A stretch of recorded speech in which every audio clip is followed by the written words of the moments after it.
লড়াই লড়াই চাই,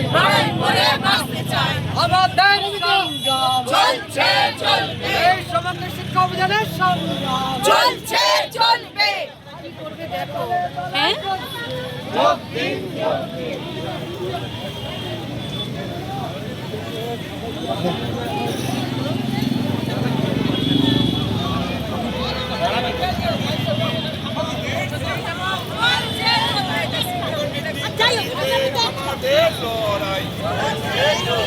অবিলম্বে সমস্ত অনেক কর্মীদের বেতন বৃদ্ধির দাবিতে বিধানসভা অভিযানে দলে দলে যোগ দিন।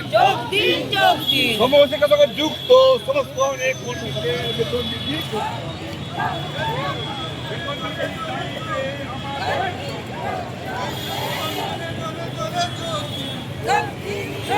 অবিলম্বে সমস্ত সর্বশিক্ষা কর্মচারীদের বেতন বৃদ্ধি করতে হবে। অবিলম্বে সমস্ত সর্বশিক্ষা কর্মচারীদের বেতন বৃদ্ধি করতে হবে।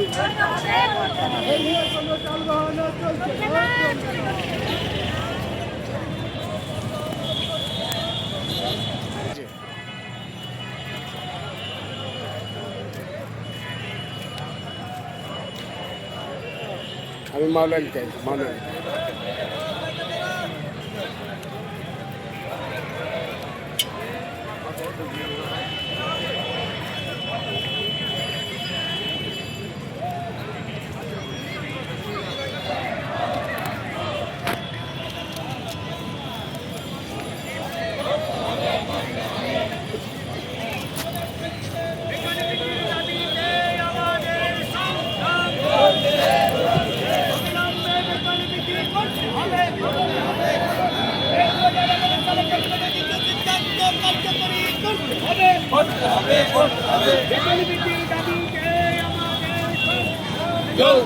চলবে।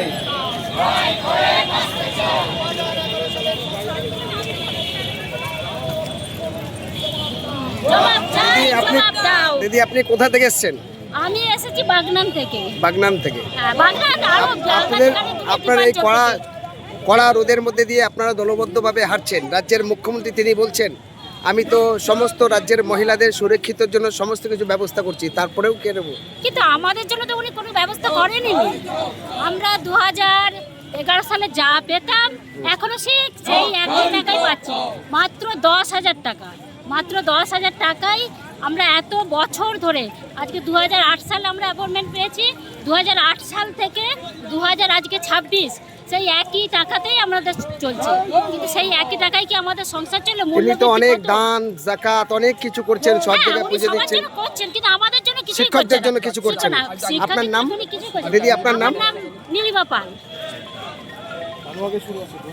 দিদি কি বলবেন, আজকের এই আপনাদের এই আন্দোলনটা চলছে, দেখলাম কড়া ফাটা রোদে হাঁটছেন, যেখানে মাননীয় মানবিক মুখ্যমন্ত্রী বলে দাবি করছেন, মহিলাদের সব দেখছে, কিন্তু আনএডেড মাদ্রাসার মিড ডে মিল, আপনাদের স্যালারি থেকে শুরু করে বিভিন্ন রকম প্রশ্ন। আমরা আশাবাদী মুখ্যমন্ত্রী আমাদের কিছু করবেন। আজকে আমরা 20 বছর ধরে এই শিক্ষার অঙ্গনের সঙ্গে যুক্ত আছি। আমাদের পরে কত শিক্ষক শিক্ষিকা আসছে যাচ্ছে, কিন্তু আজকে আমরা দীর্ঘ 20 বছর ধরে একই জায়গায় অবস্থান আছি। আজকে আমরা ভুখা পেটে আমরা বাচ্চাদের পাঠদান করছি, শিক্ষাদান করছি, আমরা সমাজ করছি। আমরা চাই একজন সভ্য সমাজের নাগরিক হিসাবে আমাদের মুখ্যমন্ত্রী আমাদের প্রতি একটা দায়বদ্ধতা আছে। আমরা যেন, আমার নাম গঙ্গা পাল। আপনি কি বলবেন, মুখ্যমন্ত্রী মানবিক বলছেন, কিন্তু আপনারা আনএডেড মাদ্রাসার যখন লড়াই আন্দোলন হচ্ছেন তখন থেকে আরেক মহিলাকে টেনে হিজড়ে নিয়ে যাচ্ছেন। আমাদের মানবিক মুখ্যমন্ত্রী আমরা বলবো কিভাবে বুঝতে পারছি না। তার কারণ হচ্ছে আমাদের বেতন বৃদ্ধি নেই, দিনের পর দিন আমরা 10,000 আর 13,000 টাকা আমাদের সংসার আর চলছে না, সংসার আমাদের থমকে যাচ্ছে। যাদের যেখানে তিনি তো লাখ লাখ টাকা মাদ্রাসার জন্য বলছে প্রকল্প করেছি, তারপরে তিনি এটা খেলা মেলা বিভিন্ন কিছু দিচ্ছে। আমাদের সমগ্র শিক্ষায় আমাদের কিচ্ছু কোনো খাতে আমাদের বেতন বৃদ্ধি হয়নি। আমরা একটা বছরে সামান্য 3% একটা বেতন ইনক্রিমেন্ট হয়, যেখানে 300 থেকে 400 টাকা বেতন বৃদ্ধি হয়, কিন্তু সেটা দিয়ে আমাদের 13,000 আর 10,000 টাকা আমাদের সংসার, সেই সংসার আমাদের চলছে না। সেই সংসার আমাদের চলার জন্য আমাদের ন্যূনতম বেতন বৃদ্ধি না করলে আমাদের প্রত্যেকটা মাস্টারমশাই থেকে শুরু করে দিদিমণি প্রত্যেকেরই অবস্থা সাংঘাতিক বিপর্যয় নেমে আসছে। দিনের পর দিন আমাদের শিক্ষকরা আত্মহত্যা করছেন। আমাদের প্রচুর পার্শ্ব শিক্ষক থেকে শুরু করে এসএসকে, এমএসকে, বিভিন্ন শিক্ষাবন্ধু, সমস্ত সমগ্র শিক্ষার সাথে যুক্ত সমগ্র কর্মচারীরা পুরো পথে রাস্তায় এই জন্য নেমে পড়েছে, কারণ প্রচুর আমাদের শিক্ষকরা আত্মহত্যা করছে দিনের পর দিন খেতে না পেয়ে। আমার নাম সোমা ঘোষ, উত্তর 24 পরগনা। দাদা কি বলবেন, যেখানে মুখ্যমন্ত্রী বলছেন রাজ্যে সর্বত্রভাবে কাজ করছি, তারপরে দেখছি খেলাইতে দিচ্ছে, মেলাইতে দিচ্ছে, বিভিন্ন উৎসব, সেই জায়গায় দাঁড়িয়ে আজও মানুষ রাস্তায় নেমে প্রতিবাদ করছে, কি বলবেন? পশ্চিমবাংলার মুখ্যমন্ত্রী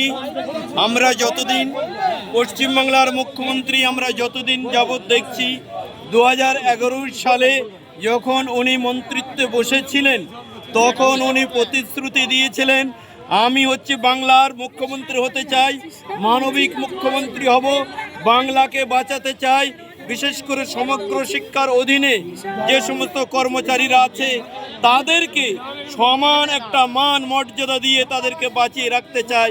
বারে বারে মুখ্যমন্ত্রী গদিতে আসার পরে মিথ্যা প্রতিশ্রুতি প্রচুর উনি দিয়েছেন।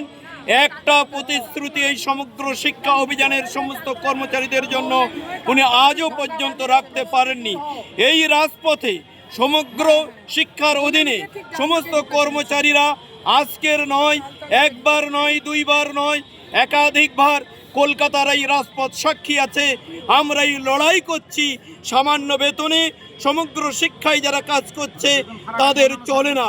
মুখ্যমন্ত্রী যদি মানবিক মুখ্যমন্ত্রী হন, মুখ্যমন্ত্রী যদি জ্ঞানী মুখ্যমন্ত্রী হন, বর্তমান সমাজে বাজার মূল্য অনুযায়ী 10,000 টাকা 13,000 টাকা দিয়ে একটা শিক্ষিত মানুষের তার পরিবার চলতে পারে না। তিনি কি ওটা ভেবে দেখেন না? তিনি কি ওটা ভাবছেন না? বারে বারে আমরা তার কাছে দরবার করেছি। আমরা সরকারের বিরোধী আমরা নই, সরকার যা করছেন। আমাদের দাবি সমগ্র শিক্ষার অধীনে যে সমস্ত কর্মচারীরা কাজ করছে তাদেরকে আপনি দেখুন। আপনি মানবিক মুখ্যমন্ত্রী আপনি বলেছিলেন, এখন সেই মানবিকতা আপনার মধ্যে দেখতে পাচ্ছি না। আমার নাম ইমদাদুল ইসলাম, হাসনাবাদ ব্লক থেকে এসেছি। কি বলবেন দিদি? আমি কল্যাণী পৌরসভা থেকে বলছি। পৌরসভার সমস্ত পৌরসভার পক্ষ থেকে বলছি, বেতন বৃদ্ধির ফারাক, আমরা 4 মাস ধরে বেতন পাই না। এরকম বছরে 2-3 বার করে যদি হয়, আমরা কন্টিনিউ বেতন কোনোদিনই পাইনি। বেতন বৃদ্ধি হচ্ছে না। 5 লাখ টাকার জিও সবার হয়েছে, কিন্তু পৌরসভার হয়নি। আমরা আপনার নাম? আমার নাম লিলি হালদার।